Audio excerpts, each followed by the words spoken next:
Il-Kummissarju għall-Standards fil-ħajja pubblika, il-Prim Imħallef Emeritu Joseph Azzoppardi, ikkonferma dak li issa daħal fis-seħħ għat-tieni sena. Jiġifieri żieda li 33,000 ħaddiem taċ-ċivil, inkluż anke l-Ministri, permezz tal-ftehim kollettiv li ġie ffirmat lejn l-aħħar tal-2024.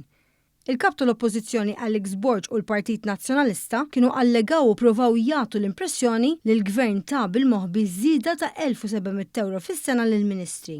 Minkejja dan, wara ilment minn Roderick Zerafa, il-Kummissarju għall-Standards mhux biss sab li żieda jinqas minn nofs l-ammont li vvint tal-PN, iżda dan ukoll ħada kull ħaddiem taċ-ċivil bis-saħħa tal-ftehim kollettiv iffirmat f'Novembru tal-2024 u attwat mill-bidu tas-sena l-oħra. Dan kollu jingħad ċar f'punt 15 tad-deċiżjoni tal-Kummissarju għall-Standards fejn qal li mhux minnu li l-Ministri ħadu żieda fil-paga ta' €1,690, iżda żieda ta' €844 fis-sena u li ġejja minn ftehim kollettiv li biħħadu żieda ma' 33,000 ħaddiem taċ-ċivil.